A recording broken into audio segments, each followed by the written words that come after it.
Hello, welcome back to our Hope Conference. This session is called Advanced Wi-Fi Hacking with $5 Microcontrollers. We have with us Kody, Kinzie, and Stefan Kremser. Kody's with a security researcher with Varonis, and Stefan Kremser is a computer science student. You want to say hello, guys? Hello. All right. Hey, nice to meet you. Okay, very good. All right, so we're going to go right to your video, and then we'll have some questions right after the show. We'll see you there after the show. Thanks.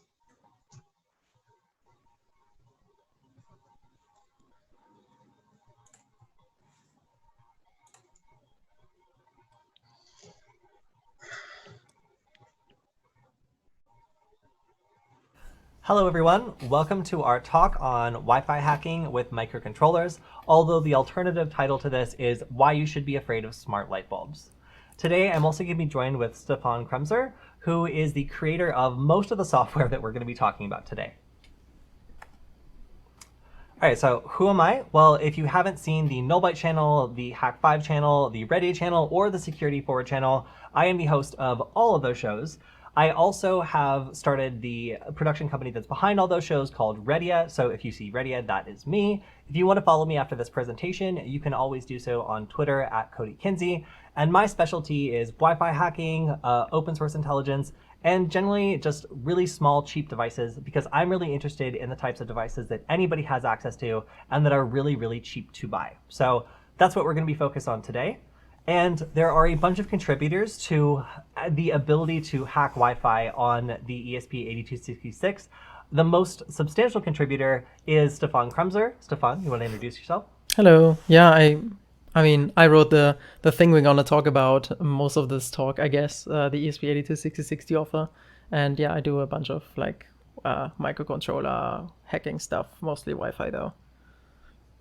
And Stefan is based in Germany, I'm based in the United States, and our other friend James, aka Howdy Burgers, which is his hacking handle, is based both in the UK and in the United States. And James, you can see all of us here at the C3 Hacking Conference.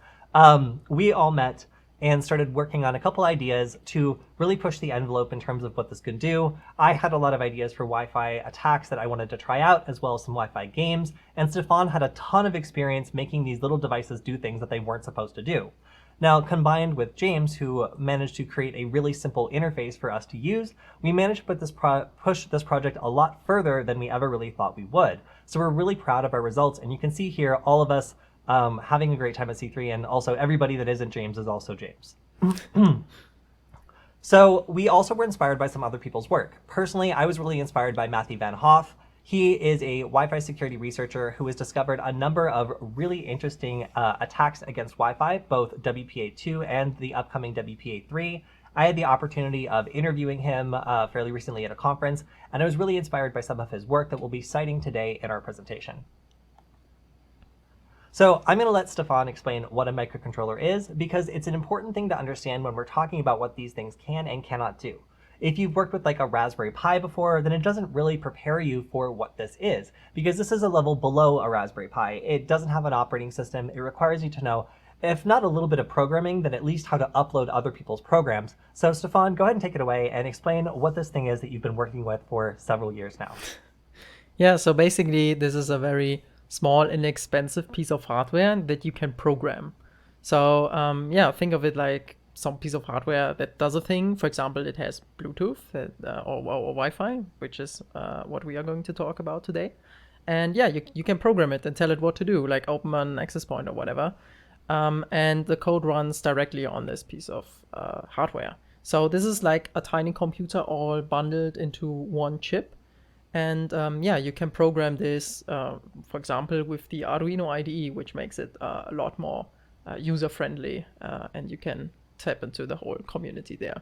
But you can also, if we're talking about the ESP8266 in particular, use MicroPython, Lua, or other languages. But the Arduino IDE is probably the most common and user-friendly way to program this. So what's the difference to something like a Raspberry Pi? Essentially, a microcontroller is something you program, and the code that you flash onto it runs then bare metal directly on the hardware.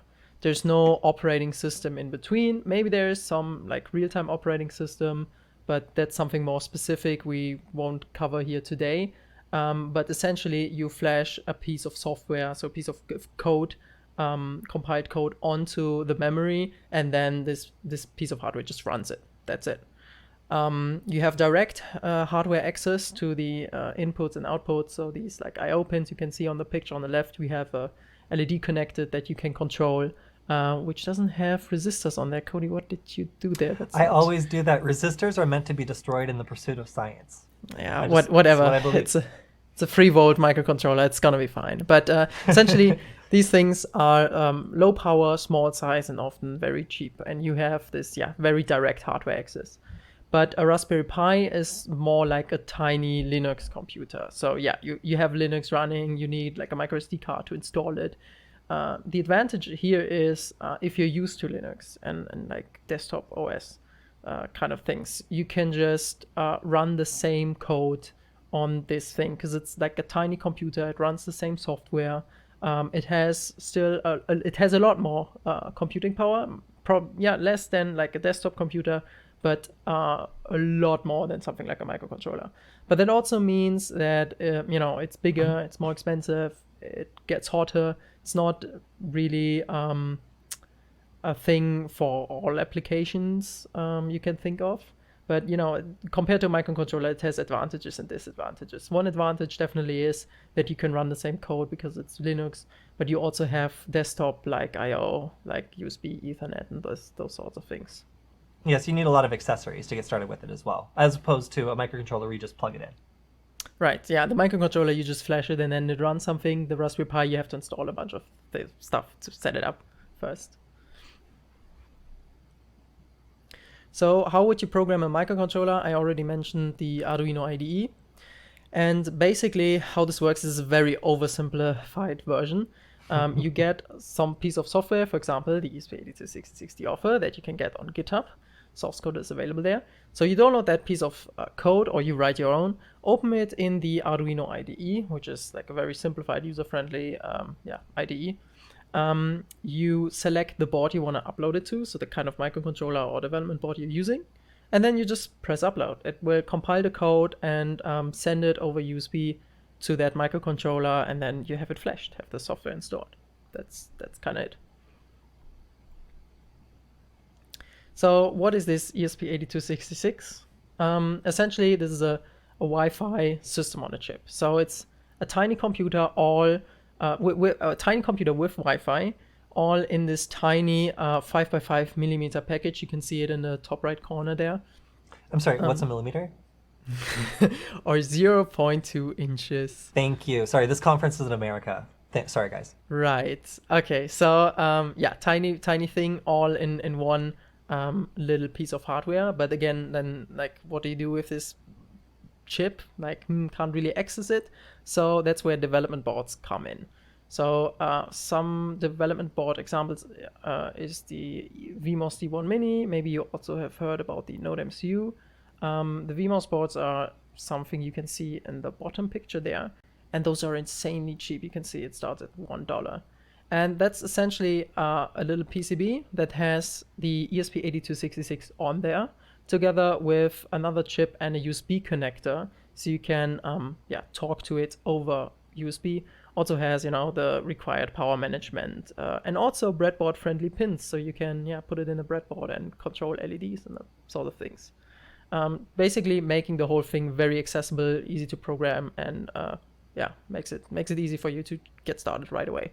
There are plenty more dev boards. I just named the most popular ones, and the price is insanely cheap. So where can this be found? Essentially anywhere, like in any IoT device. So you can see here the light bulbs. I actually made a video about this, and I think the bottom left corner picture is actually from the thumbnail of my video, where I bought a bunch of these cheap Wi-Fi enabled light bulbs and opened them. and I found all of them had ESP8266s in them. And in the bottom right picture, you can see me trying to flash actually one of them. I sorted on a bunch of wires to make it accessible. But yeah, essentially, you know, it's the same chip as on like a development board. So if you find this, you can just reflash it with the same software, with the same Arduino IDE. And it's crazy. You can put, there's like an open source project for this as well. So yeah, kind of funny.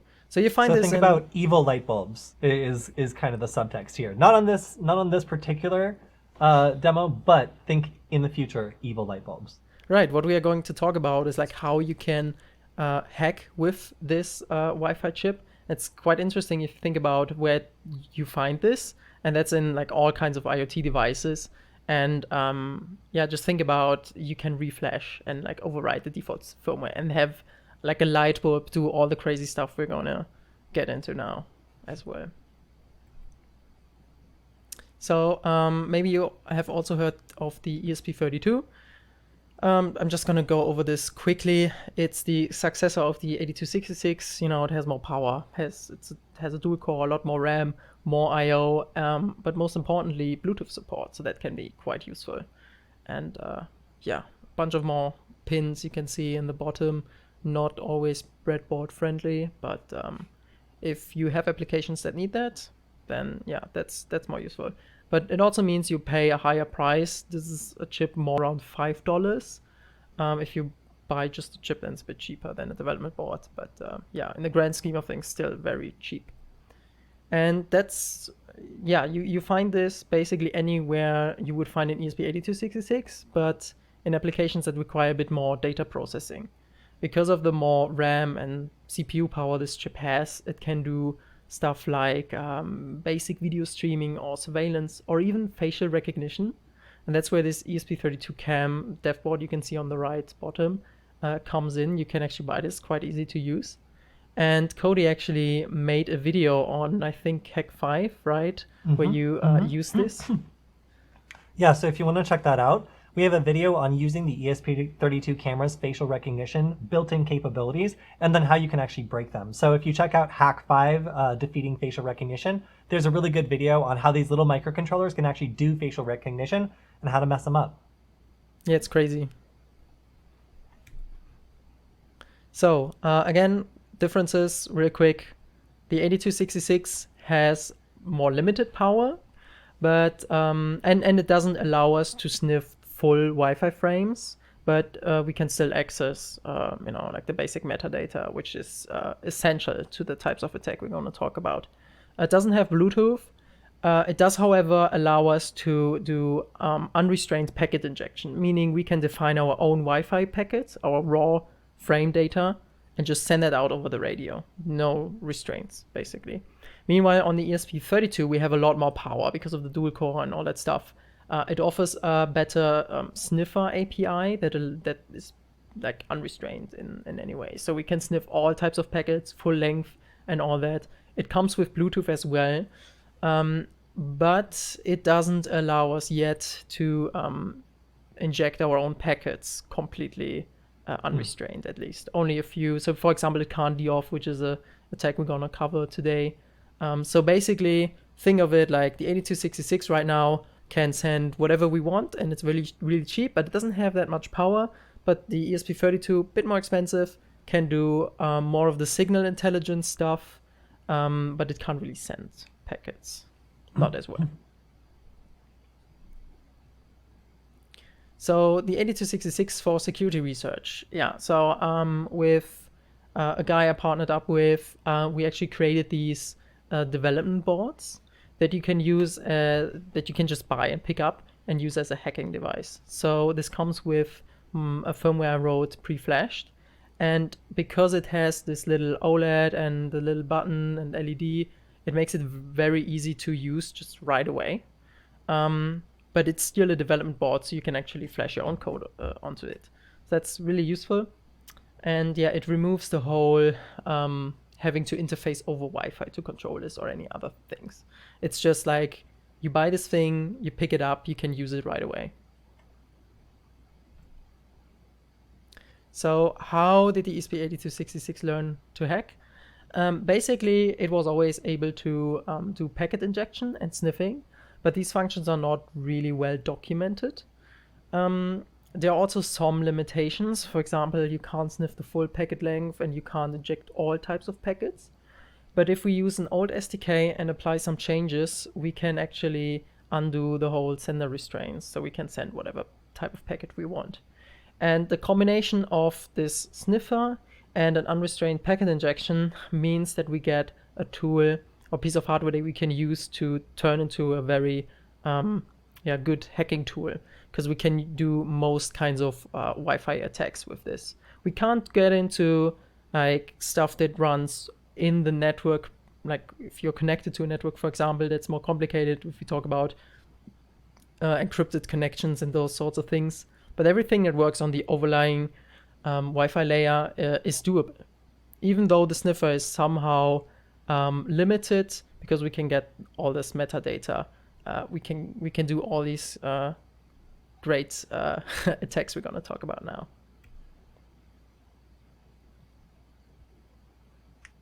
Cool. So I'll take over here. This is where actually I originally contacted Stefan over Twitter, because I was doing research into all the different attacks you could do and all the cheapest ways of pulling them off. And the de-authentication attack has been around for a long time because it's a fundamental flaw in the way that the Wi-Fi most people use every day works. Now, what happens here is basically the short of it is that using this little tool, you can kick any device off Wi-Fi and it will not be able to reconnect until you decide to let it reconnect. And the way that works is this device is able to read all the packets that are flowing around it and determine the MAC address of the router, as well as any devices that are connected to the router. Now, this tool can basically lie. It can allow the ESP8266 to send packets that are basically foraging who they're from and directing them to devices that we want to kick off. So if we want to kick a device off the network, we can send a packet called a de-authentication packet to the device and lie and say that it's actually from the router. And the device will just accept it as a fact because these packets are unencrypted.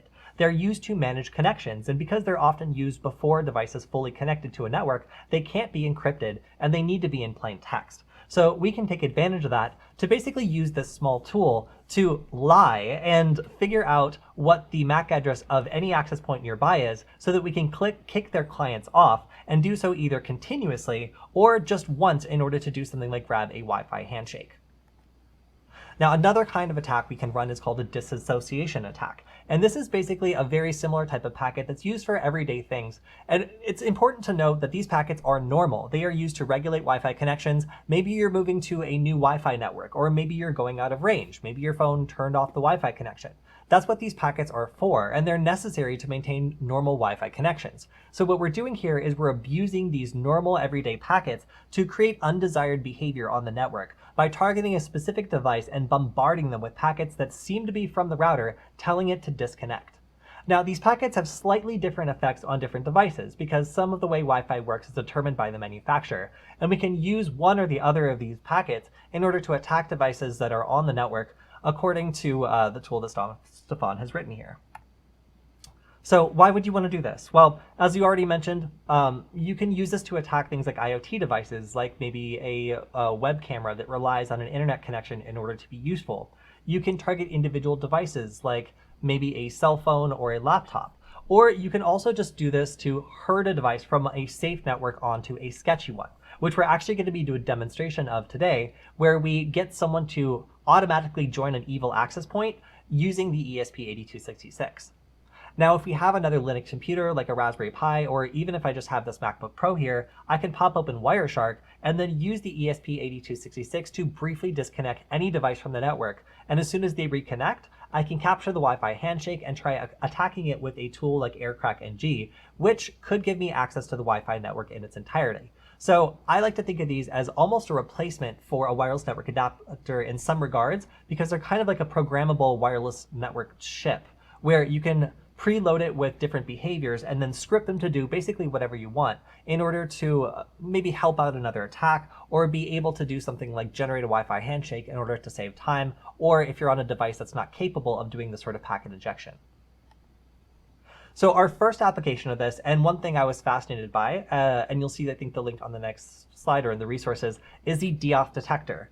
So this is an application where we just use an ESP8266 and with no resistors, Stefan, no resistors, plug in a 3-color LED. And what this does is it allows us to, anytime we detect these packets at a certain rate, so let's say more than 3 per minute, we turn on an LED and say, hey, there are de-auth packets flying around or directed at my network. Or, hey, there's disassociation packets flying around. Or, if we get both, then I think it's red for one and blue for the other, so we get purple. So if we see purple, then we know someone's using a tool that's sending a combination of de-authentication or disassociation packets. And actually, I was able to show that you could determine the exact type of tool that was being used to attack a network by looking at the pattern of de-authentication versus disassociation packets through just visualizing it with an LED. So something like MDK3, when you use it, just flickers back and forth between the two packets, but something like Aircrack or AeroPlay NG only sends one type of packet, so it only keeps hitting it with de-authentication packets over and over. So it's a really interesting way of detecting attacks as well as finding out what tool someone might be using. So we can also do Wi-Fi scanning and signals intelligence. And what we can learn here is what Wi-Fi access points are nearby, what their clients are, basically also clients that are not connected. So clients that are nearby but haven't associated with an access point yet.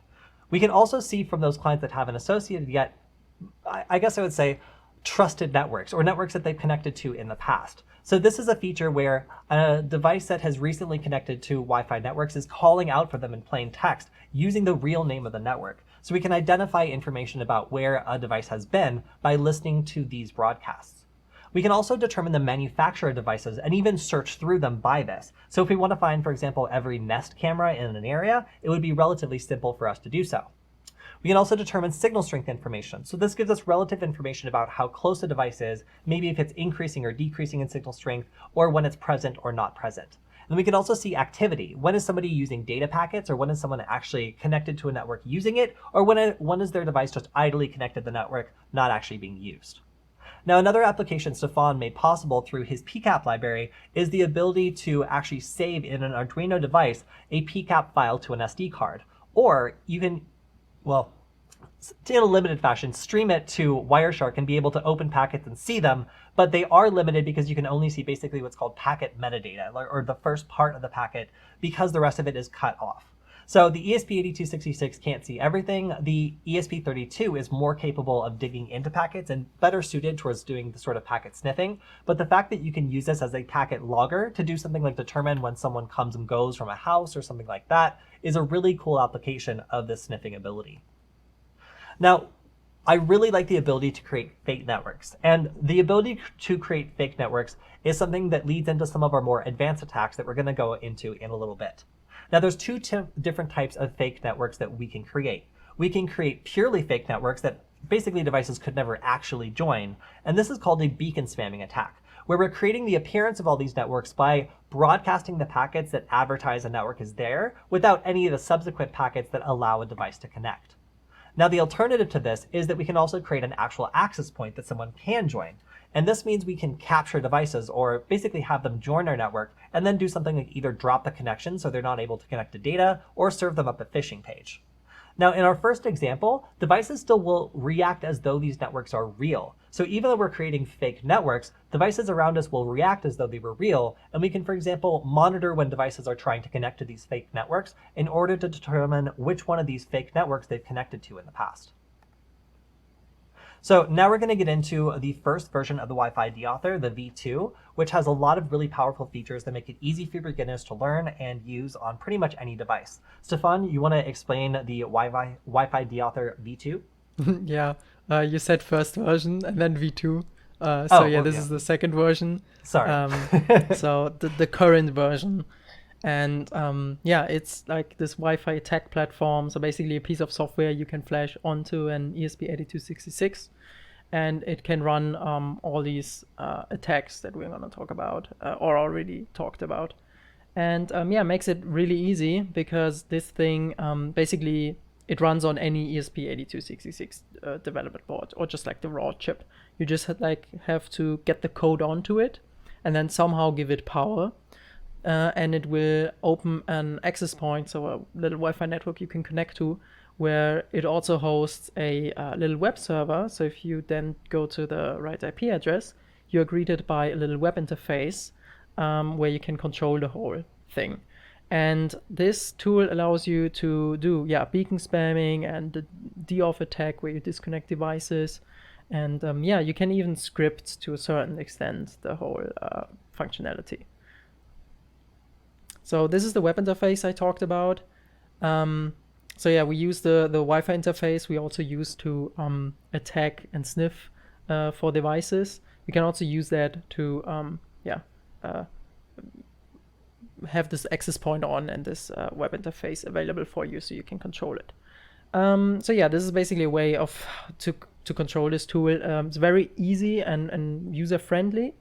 And when you start it, it automatically scans for devices nearby. So you can see it here, you can see the networks available, and you could just connect and run some attacks on them. So the de-authentication attack is the most basic, but also the most powerful attack, I guess, because when you run it, you will just continuously disconnect and therefore effectively block a specific Wi-Fi connection. So basically how this works is we select a target and then we just start the attack. This has some limitations, talking about the web interface here. Because we only have a single Wi-Fi radio, we can either run these attacks or serve the web interface, not both at the same time. It also means that when we are actually scanning for devices, the web interface and the whole access point has to shut down. So this is also unavailable. It will then go up online again, but if the scanning time is too long, you will be disconnected and might have to reconnect manually. You can't really do more advanced attacks. For example, something where you would try to phish another user by serving like a fake page, because we are already using the web interface to serve a page that controls the whole device. There is, however, another way of interfacing with it, and that's the USB serial connection. But as of right now, the version 2, there is no good cross-platform tool for it. You can use the Arduino serial monitor, which I used for most of the time, because Arduino IDE works on most operating systems. There's also PuTTY, Screen, and other serial monitors you can use. The whole point is the experience isn't really smooth across operating systems, and you will always have some sort of setup you have to go through first, and that's not really user-friendly. So while this is a way to control the device without having this whole, shutting down the Wi-Fi, the access point, while you're running an attack, it isn't really user-friendly with the current version. But this brings us to version 3, and that's also where I focus most on the serial interface. It's so pretty. Yeah, so the whole idea is with this version right now to dedicate on more advanced attacks, more advanced signal intelligence, because through that serial interface, it's basically like a little terminal where you talk to the ESP8266 through that USB connection. And the whole goal is to interface more advanced kind of attacks and all that stuff.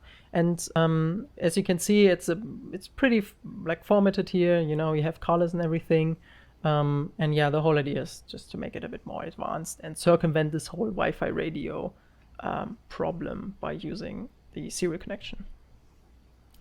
And that's possible through the Hunitor, a little Rust-based cross-platform serial monitor maintained by James, aka Howdy Burgers, and me. This runs on all operating systems and makes it just much more easy to connect to the ESP8266, because you just install this little tool, plug your ESP8266 in. It has to be flashed with the deauther, of course, but then it automatically connects and gives you this properly formatted, colored output, and it just makes the whole experience easier and fixes this whole problem we had with the old version, where you don't really have a good experience because you have all these different serial monitors and all that stuff. So this is our own little application specifically made for the V3, and just makes the whole serial terminal more better. Cool. So this is where I'm going to cut in and show basically some of the attacks that are made possible with the Hunator and some of the advances that I think people will find very exciting. So if you want to start scripting attacks with the deauther v3, it is extremely easy to do this. And basically what you can do is find a command that consistently gives you, in this case, a whole bunch of fake networks that look really convincing for the Southern California area. I can just script all that and even make compound commands that are really complicated and long and save them all in a text file. And I can execute these one by just using the hun read command. And in this case, I've selected one that creates, I think, like 65 fake networks that are really common in the Southern California area, and then also monitors for devices that are attempting to connect to it. And we'll take a look at what that looks like in just a little bit. So if you're a total beginner, you can also just use the start command. And this will basically give you an interactive series of prompts that lets you do anything that the device can do and gives you all the optional settings in a series of just questions that where you can either press enter to do the default value, or you can put in what other custom settings you want. And it'll format a command for you at the end that's exactly what you wanted, which helps you kind of learn the command system if you don't want to go through the very long but very helpful help menu, which you can just type help at any time to see. Now let's take a look at something we can do that's very simple. This is a command that we'll use to just identify every Apple device around us. What I like about this is it's shareable and it's repeatable. So we can use this to share things with maybe another hacker who wants to do something that relies on first identifying Apple devices. So, oops. Play, not advance. Here you can see I'm using scan, and then I used two semicolons. And what that does is allow me to chain commands together. So first I did a scan, then I did semicolon, semicolon, wait, and I'm basically waiting for the first command to finish executing, so the scan will finish. And then I did a results command that filters for Apple devices as the vendor. So as soon as this scan completes, you can see the second command ended up finishing, and there we were able to locate the only Apple device in our immediate area. And this should work for you too. If you run the same command on your computer or on your ESP8266 deauther, you should be able to also find any Apple device around you using basically the same script. So the repeatability is really what's cool about this. Now, I took an attack that was documented by Matthew Van Hoff and really wanted to apply it to this platform. And as I mentioned before, I was using the beacon spammer to create like 100+ fake networks that were really common in the Southern California area, and monitoring for which were the most popular, or which of those had the most devices nearby automatically attempting to join them because they had joined that network in the past. Now, what we were able to do here is use that to basically unmask these devices that are trying to connect. And what I mean by that is that every Wi-Fi device, like a smartphone, has a MAC address that is able to be tracked if it never changes. And because of that, manufacturers make sure that that MAC address is randomized when you're just out and about so that nobody can track you from place to place. Now, I can basically peel back that layer of protection by creating a bunch of fake networks. And if any of those fake networks match a network that you've joined in the past, your device will automatically assume that network is safe to join and attempt to join the network using its real MAC address, allowing me to track you and also removing the layer of privacy and protection that these manufacturers have built in. So we're going to use this tactic to create 60+ fake networks and then monitor which ones are basically getting the devices nearby excited and getting them to want to join because they've basically joined that network before. Let's see what that actually looks like. So I'm using the script that I wrote, which is the beacon script. And as you can see, it just automatically creates 65 fake networks. A lot of them are restaurant networks, there's some coffee shop networks, but these are things that are pretty expected. And here we can now see that we're monitoring attempts to associate with these networks. So we're seeing the MAC address of the individual devices that are now attempting to, they think they're at Burger King, so they're joining Whopper Wi-Fi and also joining the Marriott Wi-Fi. So this is a really, really cool way that we can not only identify which networks devices nearby will join if we want to hit them with a more advanced attack, but we can also unmask devices near us so we can verify this is the same device, even though it's trying to use MAC address randomization. Now, kind of the crown jewel of this is forcing a target to join an evil access point, as you see this hacker doing here manually. Now, we're going to do this automatically by combining our previous attacks to first identify the target we want, Then we're going to kick it off the access point it's currently on, and we're going to serve up an access point that we know it will join because we basically did the previous attack, and we were able to identify networks that are in what's called its preferred network list, or networks that it's joined in the past and will automatically connect to. So let's see that in play. Here, we're going to simultaneously, using our semicolons to separate the two commands, deauth our target, and then also create an access point that's called testnet. And in this case, my computer is connected to an open network called testnet before, so it should automatically connect once it's been disconnected. So once these compound commands run, and these, because I didn't put wait in the middle, will run simultaneously, so they'll run in parallel together. I'm both attacking the device that's connected to a network, and I'm also creating the access point. So as soon as that device connects to the access point automatically, it's going to get served a phishing page. And if that person is unfortunate enough to put their password in that phishing page, you can see they just hit the phishing page. Now they're probably typing something, and boom, we get the password. So we just got the password, my password, which is not my password, so don't try it in any of my accounts, but my password 123, that's my secure password. You can see that it's just as simple as that to force somebody onto an insecure network that basically steals any information they put into a phishing page that's popped up. And on the left, you'll see the actual phishing page that I was typing into. This is on my cell phone. And of course, it thinks it's at Burger King. It's like, hey, you're Burger King, give me your password. But in general, you'll see this in attacks like the Armageddon attack, which kicks somebody off of their device, kicks someone's device off of their network, offers up a plausible page that looks like their router's update page on an open Wi-Fi network with the same name, and entices people to put in the password to complete the update. It basically won't give them Wi-Fi until they actually do it. Now, this is not all bad. We've also put this together into a hacker game so that people looking to do things like crack passwords can do so without getting in trouble. If you have a single ESP8266, you can actually play back traffic from multiple devices, which means we can capture a handshake and then just play it back from an ESP8266 on a loop. So if you have a Raspberry Pi or a wireless network adapter that's capable of capturing handshakes, then you can capture them and crack them without needing to de-auth anything. Because for a lot of schools and other organizations, de-authentication attacks are a deal breaker because the students might accidentally de-auth the wrong thing. Now, we put together something like this for the RSA conference, and you can see here, we actually took two microcontrollers and connected them on the back via serial, and we had one of them create an access point and the other one join it continuously. And we like this solution because we were able to just send it a command and it would reset itself to a different password each time. And rather than having to capture traffic, store it, and then upload it to the ESP8266 on a single device, which is possible, but a little tedious to change, we were able to make a Wi-Fi hacking game that was able to be changed in seconds just by linking these two devices together. We also created the absolute best game I've ever created, the Chicken Man game. And you can tell it's good because of the ASCII art.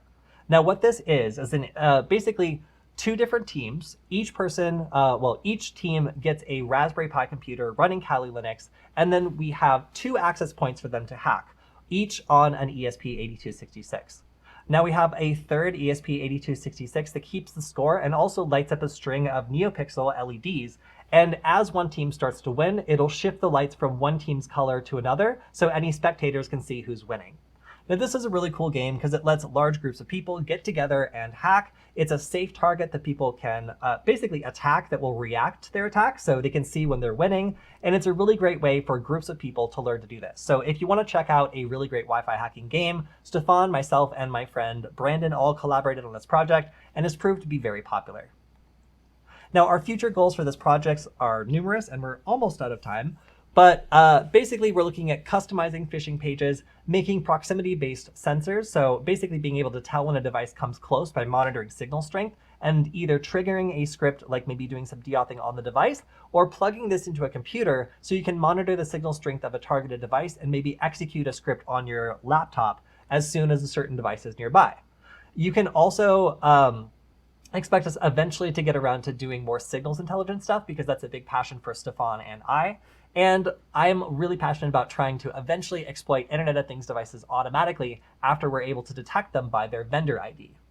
Now you can, if you have any ideas for Wi-Fi hacking games, please send them our way because we really want to develop more interesting Wi-Fi hacking games that make this sort of thing safe, fun, and effective for people who want to get out there and do this.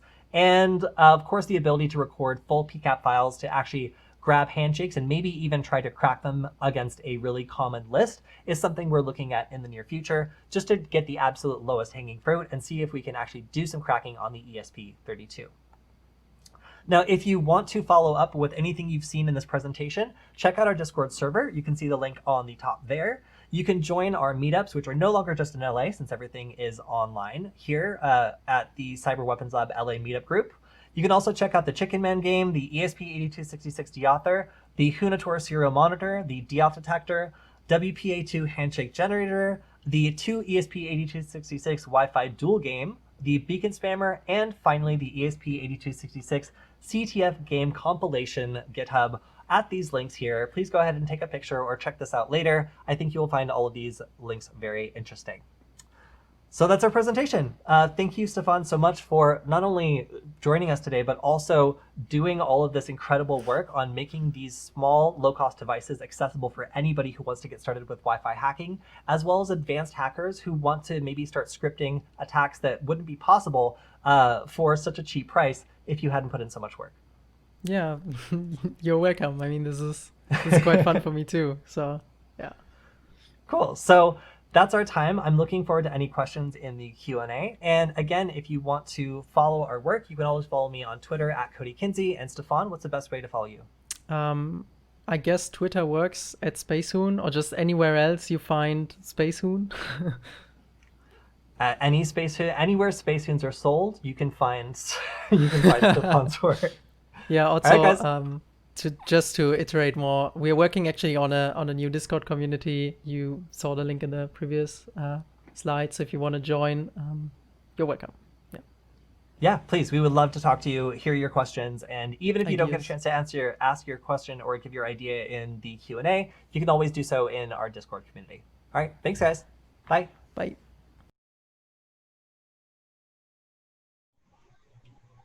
Okay, so thanks for staying with us, and welcome back. We've got Stefan and Kody with us, and Kody has an announcement about a workshop coming up. Go ahead, Kody. Awesome. Well, first of all, this was my first conference talk, so thank you guys so much for watching it. If you are interested in the subject, we actually have a workshop coming up tomorrow where we're teaching you guys to use the version 3 of the deauther. So if you're interested in that, please check it out. It's on the Hope conference website, and you'll get to actually learn all the stuff that we're talking about today, as well as try it out for yourself. Very good. And I think we do have a couple of questions in the chat. But while I'm looking for that, I do have a question for you about when you're using your tool, are using the, what kind of batteries do you usually select when you're running your device? Does it come with like AA's, or, do you need more power? How does that work? Stefan? Yeah, so if you just run it on like a bare development board you can buy, then you just power it over USB. There are boards that have sometimes a LiPo battery connector, some like JST, whatever standard it is, connector. So those would be 3.7 volt LiPo cells you can buy on, for example, Adafruit. Yeah. Right. Okay. And one of the questions that I want to know is, do you have a story about how you might have used this for a business where they were under attack and your tool was able to resolve the issue? Well, Stefan, you want to take that, or shall I? I think you probably have better stories than I. Well, all right. So this tool is both offensive and defensive. And we've shown some examples today of how you could use this to do an attack, or how you can also use it to detect attacks. So for us, I found it really easy to just solder this together on a perf board and use it as kind of a permanent way of determining whether an internet issue is being caused by a potential attack, a misconfigured router, or something like that that might be setting off de-authentication to packets when it shouldn't be. One example was there was a while where I was living in Los Angeles where there was a neighboring network that was configured to like disallow devices that were trying to connect to it. And for whatever reason, it was just de-authing devices that it shouldn't have been de-authing. And we were noticing a bunch of problems problems with our internet, and we could not figure out what it was. But as soon as I wired up the de-auth detector, I was able to very quickly determine, like, hey, there's a bunch of de-auth packets going around, and I was able to see how frequently it was going. So if you wanted to just hook this up to an LED and use it to detect when your network's under attack, it's a really easy way of ruling out script kiddie attacks or things that are really just simple for anyone, well, in this case, who has about $1 and a microcontroller to do. That's very interesting because, I can't, being in the business, clients call up and say, my Wi-Fi, etc. I'm sure you know the drill. Let me just check the chat and see if we have anything here. Is there anything else that, I don't see any more questions, but is there anything else that you wanted to add to your video before we finish up, or Couple Stefan? things. One question that we also get all the time is, does this work against 5 gigahertz networks? And the answer is no. As of right now, this little microcontroller, I have one because we have hundreds everywhere, but this little microcontroller only works on 2.4 gigahertz Wi-Fi. So if you have, for example, a device that has both 2.4 and gigahertz Wi-Fi, and you kick it off of its 2.4 gigahertz Wi-Fi, thinking you're going to capture it on an evil access point, and it just moves over to the 5 gigahertz network, you're kind of screwed. There are some limitations to this, but we're really enthusiastic about how much you can do and how far we've come with these attacks. And there also are microcontrollers out there that do have 5 gigahertz access. We're looking at some that are, I think, from Texas Instruments that are really promising. So there are some really exciting advances that are coming out that we're looking at that might make this more capable in the near future. So if you're interested in this stuff, I highly recommend that you try it out for yourself. They are super cheap. And if you want to support our project also, you can pick up kits for these on the hackerinterchange.com website. And you'll find the link also in our workshop for tomorrow. Yeah, I want to add that as far as I know, Espressive is working on a 5 gigahertz ESP32, but who knows when that's finally released, and even when it's released ready for us to be used. So that could take a while, but I'm sure 5 gigahertz chips are just coming. Just have to wait. Yep. That makes sense. All right. I think we're out of questions. I want to thank you all very much. It was very, very, very impressive. And you put a lot of time into all this work. And thank you for sharing it with Hope 2020. It was our pleasure. All right, we'll see you around so the show. Cool. See you guys. Thank you. Yeah, thanks. Yeah, thank you. Bye. All right. Yeah. Bye-bye.